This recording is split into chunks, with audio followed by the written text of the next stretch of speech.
विद्यार्थी मित्रांनो, the officer your personal मेंटॉरच्या यूट्यूब चॅनलवरती तुम्हा सर्वांचं स्वागत आहे. विद्यार्थी मित्रांनो, आपल्याला माहित आहे की राज्यसेवा 2025 ही डिस्क्रिप्टिव्ह स्वरूपाची आहे आणि त्यामध्ये आपल्याला विविध विषयांचा अभ्यास करायचा आहे. त्यामध्ये GS1, GS2, GS3, GS4 असे सामान्य अध्ययनाचे 4 पेपर, ऑप्शनल आणि एस्सेचा पेपर. यातील सामान्य अध्ययनाचा जो पेपर आहे, या पेपरमध्ये आपल्याला राज्यशास्त्र, गव्हर्नन्स म्हणजेच प्रशासन, सामाजिक न्याय आणि आंतरराष्ट्रीय संबंधांचा अभ्यास करायचा आहे. आता आंतरराष्ट्रीय संबंधांचा अभ्यास करायचा म्हणजे नक्की काय करायचं आहे? आंतरराष्ट्रीय संबंधामध्ये आपल्याला कोणते घटक अभ्यासायचे आहेत? आंतरराष्ट्रीय संबंधांचा अभ्यास करत असताना आपला अप्रोच कसा पाहिजे? आणि यासोबत आंतरराष्ट्रीय संबंधांचा अभ्यास करण्यासाठी कोणती संदर्भ पुस्तकं आपण वाचली पाहिजेत, या संबंधीची संपूर्ण चर्चा आजच्या सेशनमध्ये आज आपण करणार आहोत. राज्यसेवा 2025च्या दृष्टिकोनातून तयारी आंतरराष्ट्रीय संबंधांची. आंतरराष्ट्रीय संबंध किंवा एकूणच हा सामान्य अध्ययन 2 हा पेपर आहे, याचा अभ्यासक्रम असेल किंवा राज्यसेवा 2025चा जो काय अभ्यासक्रम आहे, हा अभ्यासक्रम आपण UPSC शी कम्पेअर केला तर या दोन्हीचा अभ्यासक्रम सिमिलर आहे. आणि मग आंतरराष्ट्रीय संबंधांमध्ये UPSC कशा प्रकारे प्रश्न विचारता आहे किंवा आंतरराष्ट्रीय संबंधाला UPSC मध्ये सामान्य अध्ययन पेपर 2 या विषयाला वेटेज किती आहे ते एकदा आपण पाहणार आहोत. त्यातून आपल्याला लक्षात येईल की एकूण पेपरमध्ये किती पर्सेंट या टॉपिकचं महत्व आहे. आता हे आपण पर्सेंट मध्ये कन्वर्ट केलेलं आहे. जे काय मार्क्स आहेत, प्रश्न जे विचारले जातात, तर साधारण 100% जर आपण पकडले, आपल्याला माहिती आहे की 250 मार्क्ससाठी GS चा पेपर आहे. मात्र जर आपण पर्सेंटेज मध्ये त्याचं कन्वर्ट केलं तर 2018 ते 2022 या दरम्यानच्या कालावधीमध्ये आपल्याला लक्षात येईल की आंतरराष्ट्रीय संबंधांवरती साधारणतः 20%, याचाच अर्थ 50 मार्कांसाठी प्रश्न विचारले गेलेले आहेत. आणि जर ऍव्हरेज आपण विचार केला तर संपूर्ण सामान्य अध्ययन 2 या पेपरमध्ये 4 ते 5 प्रश्न हे आंतरराष्ट्रीय संबंधांवरती विचारले जातात. आणि त्यातून आपल्याला लक्षात येईल की एकूण या आंतरराष्ट्रीय संबंध या टॉपिकचं महत्व आपल्याला अभ्यासक्रमाच्या दृष्टिकोनातून किती आहे. आता हे टॉपिक वाईज वेटेज झाल्यानंतर आंतरराष्ट्रीय संबंधांचा अभ्यास करायचा म्हणजे नक्की काय अभ्यासायचं आहे ते आपण पाहणार आहोत. थोडक्यात आयोगाने आपला जो अभ्यासक्रम दिलेला आहे त्यातील आंतरराष्ट्रीय संबंध या टॉपिक मधले जे काय घटक आहेत, हे घटक आपण पाहणार आहोत. याच्यामध्ये सुरुवातीचा घटक आहे किंवा टॉपिक आहे भारत आणि शेजारील राष्ट्र यांचे संबंध. पुढचा टॉपिक आहे द्विपक्षीय, प्रादेशिक व जागतिक गट आणि भारताचा समावेश असणारे आणि किंवा भारताच्या हितसंबंधाला बाधा पोहोचवणारे करारनामे. पुढचा टॉपिक आहे विकसित व विकसनशील देशांच्या धोरणांचा व राजकारणाचा भारताच्या हितसंबंधावर आणि भारतीय भांडवलदारावर होणारा परिणाम. आणि शेवटचा टॉपिक याच्यामध्ये आपल्याला अभ्यासायचा आहे आंतरराष्ट्रीय संस्था, अभिकरणे, मंच, त्यांची रचना व जनादेश. आता एक ढोबळमानाने हा अभ्यासक्रम आपल्याला आयोगाने दिलेला आहे. आता या टॉपिक मध्ये आपल्याला नक्की कोणकोणते घटक अभ्यासायचे आहेत, या टॉपिकच्या अंतर्गत जे काही सब टॉपिक आहेत त्यांचा आढावा आपण घेणार आहोत. अभ्यासक्रमामध्ये सुरुवातीचा टॉपिक आहे भारत आणि शेजारील राष्ट्र यांचे संबंध.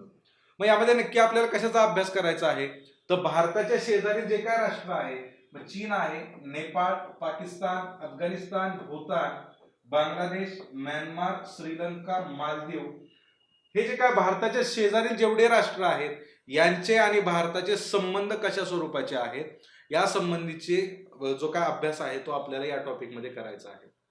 यानंतर पुढचा टॉपिक जर आपण पाहिला तर त्यामध्ये द्विपक्षीय, प्रादेशिक आणि जागतिक गट या संदर्भातला तो टॉपिक आहे. मग द्विपक्षीय गट म्हणजे काय, तर त्यालाच आपण बायलॅटरल रिलेशन म्हणतो. भारताचे इतर देशांशी असणारे जे काही संबंध आहेत त्याच्यामध्ये मग भारत जपान आहे, भारत रशिया आहे, भारत अमेरिका आहे, भारत दक्षिण आफ्रिका, भारत पूर्व आशिया आणि भारत पश्चिम आशिया, पूर्व आशियातील देश आणि पश्चिम आशियातील देश यांच्याशी रिलेटेड जे काही टॉपिक आहेत ते आपल्याला या घटकामध्ये अभ्यासायचे आहेत.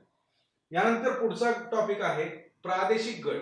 आता प्रादेशिक गट म्हणजे काय, तर भारताचा समावेश असणारे जे काय भारताच्या प्रदेशातले किंवा भारताच्या आजूबाजूचा जो काय प्रदेश आहे, मग आशियन असेल, आशिया खंड आहे, किंवा इतर जे काय प्रादेशिक विस्तार जो आहे त्या संदर्भातले जे काय वेगवेगळे गट आहेत त्यांचा अभ्यास आपल्याला करायचा आहे. उदाहरण घ्यायचं झालं तर याच्यामध्ये ब्रिक्स आहे, बिमस्टेक सारखी संस्था आहे, सार्क आहे, भारत आशियान आर्थिक सहकार्य, म्हणजे भारताचा समावेश असणारे किंवा भारताशी रिलेटेड ज्या काही या संस्था आहेत प्रादेशिक संस्था यांचा अभ्यास आपल्याला या टॉपिक मध्ये करायचा आहे. पुढं जागतिक गट आपल्याला पाहायचे आहेत. आता जागतिक गट म्हणजे ग्लोबल ग्रुपिंग जे आहे तर त्याच्यामध्ये काय काय अभ्यासायचं आहे, तर त्यामध्ये जागतिक व्यापार संघटना आहे, आंतरराष्ट्रीय नाणेनिधी आहे, संयुक्त राष्ट्र आहे, G20 आहे, या संस्था आणि यासारख्याच इतर ज्या काही संस्था आहेत यांच्याशी रिलेटेड आपल्याला भारताच्या संदर्भामध्ये यांचा अभ्यास करायचा आहे. त्यानंतर पुढचा टॉपिक आहे विकसित व विकसनशील देशांच्या धोरणांचा व राजकारणाचा भारताच्या हितसंबंधावर आणि भारतीय भांडवलदारांवरती होणारा परिणाम. आता इथं दोन टॉपिक महत्वाचे आहेत, विकसित देश आणि विकसनशील देश. आता हे विकसित देश आणि विकसनशील देश आहेत यांच्याशी संदर्भात त्यांचं राजकारण आणि धोरण आणि यांचा होणारा भारतावरचा परिणाम या संबंधीचा अभ्यास आपल्याला करायचा. मग विकसनशील देश जर आपण बघितलं तर त्यामध्ये सौदी अरेबिया, चायना, दक्षिण अमेरिकेतले विविध देश आहेत आणि इतर देश जे आहेत जे विकसनशील देश आहेत त्यांच्याशी रिलेटेड आपल्याला ते टॉपिक किंवा संबंधित मुद्दे अभ्यासायचे आहेत. पुढे विकसित देशांचा विचार केला तर America, Germany, France, Australia, Japan आणि इतर जे काही विकसित देश आहेत त्यांच्याशी संदर्भातले मुद्दे आपल्याला या टॉपिक मध्ये अभ्यासायचे आहेत. यानंतर आपल्याला शेवटचा टॉपिक राहतो तो आहे महत्वाच्या आंतरराष्ट्रीय संस्था, अभिकरणे आणि मंच, त्यांच्या रचना, जनादेश आणि भारताशी संदर्भात त्याचा होणारा परिणाम, या गोष्टी आपल्याला अभ्यासायचं असताना याच्यामध्ये नक्की काय अभ्यासायचं आहे, तर याच्यामध्ये आपल्याला जागतिक बँक आहे, युनेस्को सारखी जागतिक संघटना आहे, लेबर जागतिक कामगार संघटना जी लेबर युनियन आपण म्हणतो, त्यानंतर जागतिक आरोग्य संघटना जी आहे, आंतरराष्ट्रीय न्यायालय आहे, इंटरनॅशनल कोर्ट ऑफ जस्टिस आणि यासारख्या ज्या काही वेगवेगळ्या संस्था आहेत त्यांचा अभ्यास आपल्याला या टॉपिक मध्ये करायला लागतो. विद्यार्थी मित्रांनो, या संपूर्ण चर्चेमध्ये आपण जो काय आयोगाने अभ्यासक्रम दिलेला आहे त्या अभ्यासक्रमामध्ये आपल्याला नक्की कोणत्या टॉपिकचा आणि कोणत्या देशांचा कशा प्रकारे अभ्यास करायचा आहे याचा एक जनरल आढावा आपण घेतला. थोडक्यात अभ्यासक्रम जो आहे तो आपण समजून घेतलेला आहे. आता अभ्यासक्रम समजून घेतल्यानंतर हे सगळे मुद्दे आपण पाहिले, या मुद्द्यांचा अभ्यास नक्की कसा करायचा आहे, तर या मुद्द्यांचा अभ्यास करत असताना आपल्याला या कोणताही देश असेल, संस्था असेल तर यांच्याशी भारताची ऐतिहासिक पार्श्वभूमी काय आहे, ऐतिहासिक संबंध कशा प्रकारचे राहिलेले आहेत ते आपण सुरुवातीला समजून घेणं गरजेचं आहे. आणि मग ऐतिहासिक संबंध समजून घेतल्यानंतर आपल्याला करंट मध्ये सध्या या संबंधांचं पोझिशन किंवा हे संबंध कशा स्वरूपाचे आहे हे देखील आपल्याला करंट घडामोडींमधून समजून घ्यावं लागतं.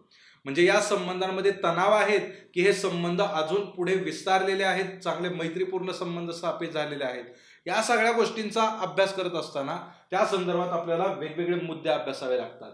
मग ते कोणते मुद्दे आहेत, तर आपल्याला त्यामध्ये आर्थिक संबंध अभ्यासावे लागतात. मग व्यापार विषयक संबंध कसे आहेत, व्यापार वाढतो आहे का व्यापार घटतो आहे, तर या संदर्भातला अभ्यास करावा लागतो. समकालीन मुद्दे जे आहेत सध्याच्या काळामध्ये दोन्ही देशांमधले असणाऱ्या चांगल्या बाबी, तणावाची क्षेत्र असतील किंवा दोन्ही देशांच्या संबंधाच्या पुढील असणारे जे काही आव्हाने आहेत, समस्या आहेत, हे समकालीन मुद्दे जे आहेत कंटेम्पररी इश्यूज ते आपल्याला यामध्ये समजून घ्यायचे आहेत.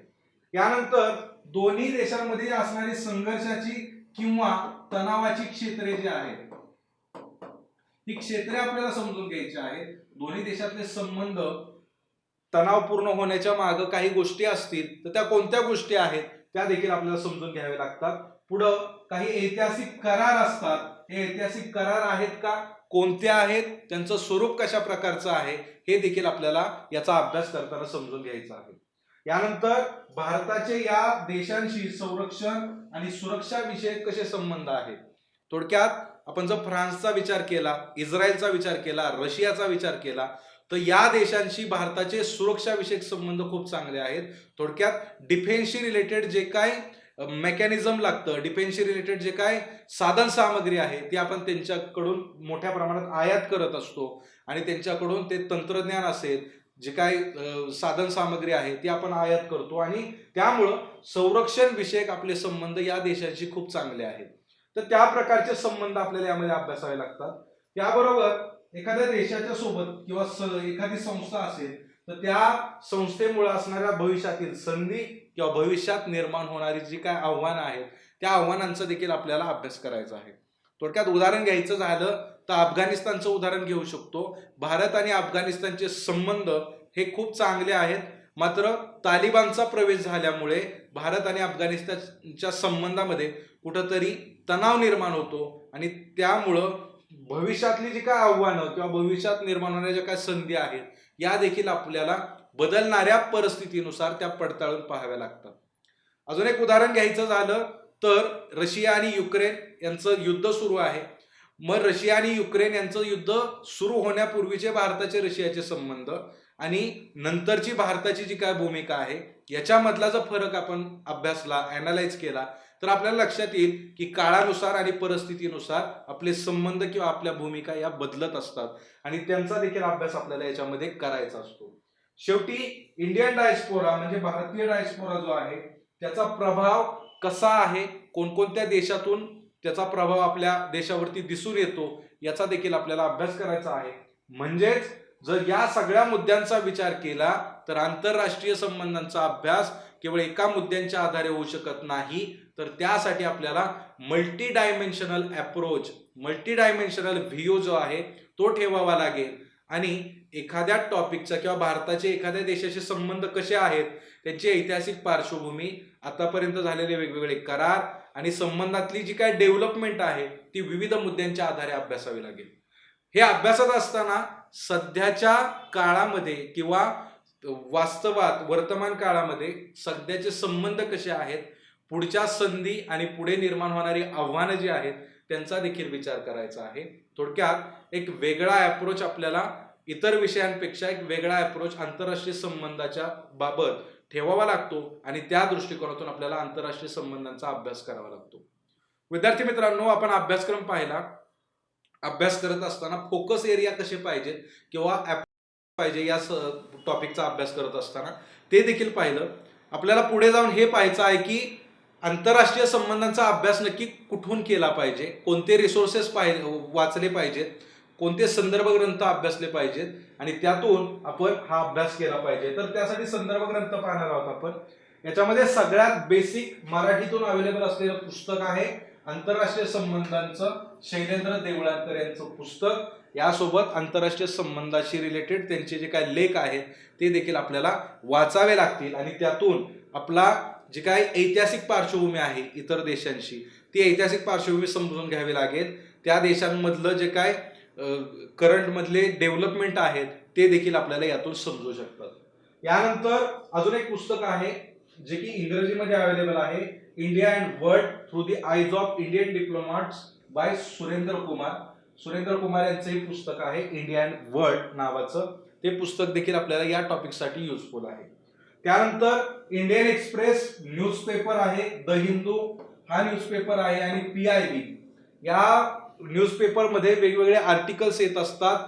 जर आपण इंडियन एक्सप्रेस पाहिला तर C राजामोहन यांचे लेख जे आहेत ते आपल्याला याच्यामध्ये वाचता येतील किंवा आंतरराष्ट्रीय संबंधाच्या रिलेटेड एक्सप्रेस आणि हिंदू मध्ये येणारे जे काही वेगवेगळे आर्टिकल्स असतील, वेगवेगळ्या डेव्हलपमेंट किंवा वेगवेगळ्या घडामोडी आहेत त्यावरती आपल्याला लक्ष ठेवावं लागेल आणि त्यातून आपल्याला या घटकाची तयारी करावी लागेल. यासोबत PIBच्या ज्या काही न्यूज आहेत, जी काही रिसंट डेव्हलपमेंट आहे, रिसंट काही समिट होत असतात, काही करार होत असतात, आपले प्राईम मिनिस्टर असतील, राष्ट्रपती असतील किंवा इतर देशांचे प्राईम मिनिस्टर, राष्ट्रपती आपल्या देशाच्या व्हिजिटवरती येत असतात आणि त्यातून अनेक मुद्द्यांची चर्चा होत असते. त्याच्यावरती सुद्धा आपल्याला लक्ष ठेवावं लागतं आणि त्यासाठी करंट अफेअर्स अभ्यासणं खूप गरजेचं आहे. या टॉपिक मधले जे काही प्रश्न आहेत ते मुख्यतः करंट अफेअर्स वरती विचारले जातात. करंट काय सिच्युएशन आहे संबंधातली आणि तणावाचे मुद्दे असतील, काही चांगल्या गोष्टी असतील, चांगले करार असतील तर त्याच्याशी रिलेटेड हे प्रश्न या टॉपिक वरती विचारले जातात. यासोबत आपल्याला परराष्ट्र मंत्रालयाची जी काय वेबसाईट आहे तिथून देखील महत्वाची युजफुल माहिती मिळू शकते आणि परराष्ट्र मंत्रालयाचा वार्षिक अहवाल अॅन्युअल रिपोर्ट जो आहे तो रिपोर्ट सुद्धा आपण या संदर्भामध्ये अभ्यासू शकतो आणि त्यातून आपल्या आंतरराष्ट्रीय संबंध हा जो टॉपिक आहे जवळपास 20% एवढं वेटेज त्या टॉपिकला आहे. चांगलं वेटेज जे आहे ते आंतरराष्ट्रीय संबंध या टॉपिकला सामान्य अध्ययन 2 मध्ये असलेलं दिसून येतं आणि त्यामुळं या संदर्भ साहित्याच्या माध्यमातून आपण आपल्या या विषयाची जी तयारी आहे ती करू शकतो. अशा प्रकारे आज आपण आंतरराष्ट्रीय संबंधांची तयारी राज्यसेवा 2025च्या दृष्टिकोनातून कशा पद्धतीने केली पाहिजे, अप्रोच कसा असला पाहिजे आणि संदर्भ साहित्य कोणतं वापरलं पाहिजे या संबंधीची संपूर्ण चर्चा आज केली. इथेच थांबूयात. धन्यवाद. The officer your personal mentor चॅनलच्या नवनवीन अपडेट्ससाठी चॅनलला लाईक, सबस्क्राईब आणि शेअर करा. थँक्यू.